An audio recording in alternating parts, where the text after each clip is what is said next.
Johnson & Johnson in New Brunswick. The job titles I've seen, it's the first time I'm seeing it. I met with a woman 2 weeks ago whose title was Global North American Director of Talent Acquisition. The other person I met was North American Director of Talent Retention. Okay? 2 key words.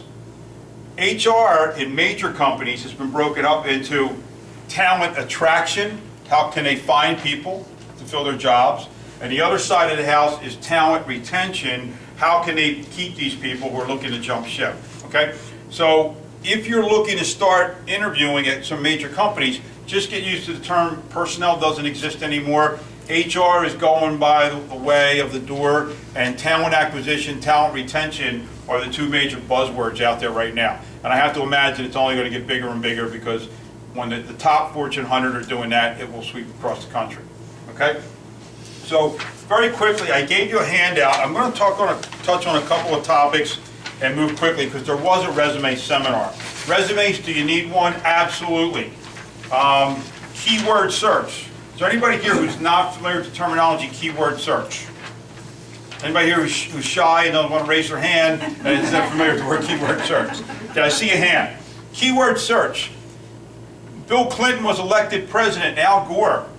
These 2 young bucks are coming into Washington, D.C. Everybody who was youthful and wanted to be in politics wanted to work in this new administration coming into D.C. They were flooded with hundreds of thousands of resumes, and nobody was going to read them. So the Clinton-Gore administration hired a couple young bucks, a couple young techies, and they said, what are we going to do with this almost 1 million resumes? And they came up with applicant tracking software, ATS. If you send a resume to any decent-sized company, your resume is going to end up in an ATS system, applicant tracking software. It will probably not be read by a human for a while. Quick war story. When you send your resume to an applicant tracking system, you may not even know it. You may be mailing it and it might get scanned. You might be emailing it, it might get scanned. What happens is it goes into a computer. Now I'm going to tell you a real life story. I know a young lady whose grandmother, mother, and sister used to work at Prudential in Horsham. This girl, from the time she was 4 years old, pretending she was a secretary, wanted to work at Prudential in Horsham. That was like her lifelong goal. She applied for a job, she applied for a job, she applied for a job. Her aunt and mother retired, her sister moved away, she had no in-house person to help her, she still kept applying. She saw a job a year ago online that she said, she started shining her shoes. She said, that's the job for me, I have every skill on there, they can't deny me. She did not even get an interview. She was crushed. At the end of it, she wrote a letter to the manager of the department she wanted to work in and said, I just need to know, what is it going to take to get identified? I would have even taken a rejection letter. I didn't even get up the bat. And the manager said, give me a day to research this. The manager called her back and said, well, you know what, I have your resume here. I did a keyword search and I put down that I needed people who had admin assistant for 5 years. She said, I have 7. I put down that I needed somebody who had PowerPoint and Excel. She goes, I've been doing that since I was in high school. And the woman said, it's not on the resume. And what the girl had put down was Microsoft Office Suite. She did not put PowerPoint, Access, and Excel. So when the applicant tracking software system, the manager went and put in Excel, PowerPoint, the computer read the resumes, she never popped up. Okay? That's a fact of life today. You need to know keywords. And I don't know what the keywords are for every industry because they change, but if you have access to a computer, Google it every once in a while. Google, mechanical engineer, marketing exec, life insurance sales rep, nurse, whatever, and just Google, what are the keywords in resumes now? And you should have it on there.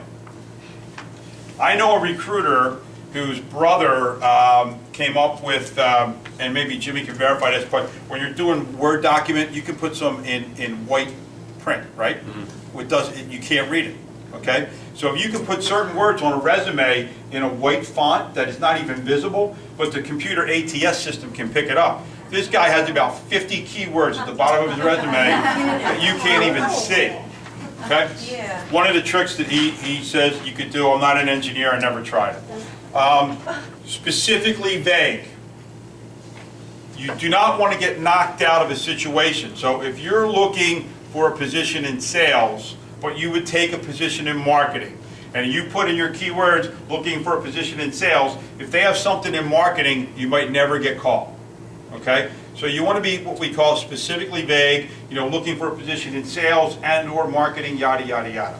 I can expound on that, questions later if you want. I just want to make sure I hit all these topics. Have multiple versions. In the day and age of computers, you can change your resume in 6 minutes. Okay? You put it in Word. If you don't know how to do it, ask your kids. You don't have children, ask your neighbors. If you don't know how to do that, go to a library, ask a librarian. Anybody will do it for you. Okay?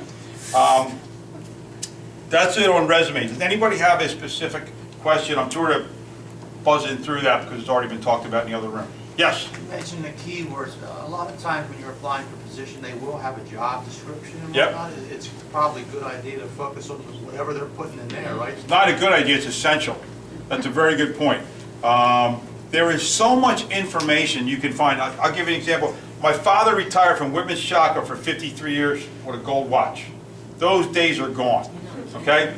Your job, as you're pointing out, is to manage your career.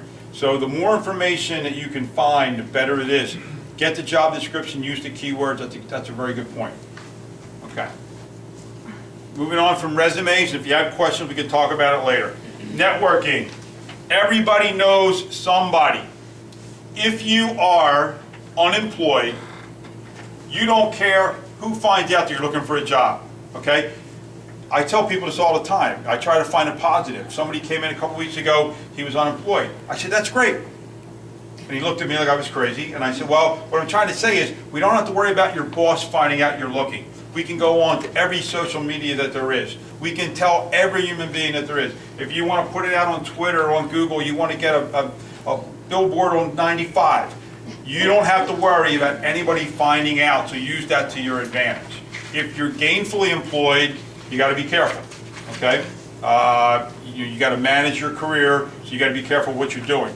But I'm going to talk about social media for a minute. When I say tell everybody you know you're looking for a job, bless you. It's kind of funny. My wife is, Flynn was just talking about a blogger. My wife is a blogger with 4 other women. They have a website called for women over 50 whose children are grown and they're still full of life. It's called Not Ready for Granny Panties, okay? And it's a wonderful blog, but they've been upset, these 4 women, because they said, you know what, my sister never reads it. My mother doesn't read it. The neighbor down the street reads it and comments, The woman at the PTA reads it and comments, So I finally was listening to this and I said to them, it's a fact of life. It's called your loose connections will do more for you than your close connections. I don't know why it is. Most families, it's true. Everybody's shaking their head. Your family will help you to a point, but most of them won't go the extra mile as somebody you know from church, somebody you used to work with, somebody at the Little League, somebody at the PTA. They'll go extra miles. They'll stay up late. They'll come to your house. They'll drive you to an interview. Whatever. It's just a fact of life. I've seen it. So what I say here is your loose connections are probably going to lead you to a job quicker than your close connections. Loose connections could be your in-laws, your outlaws, your accountant, your lawyer, your banker, teachers, coaches, church members, your auto mechanic, crossing guard, the person at Starbucks that pours your coffee. You never know who can lead you to a job. So if you're looking and you're allowed to be out there looking, don't worry about a boss, find out. Let these people know. Personally, I concentrate on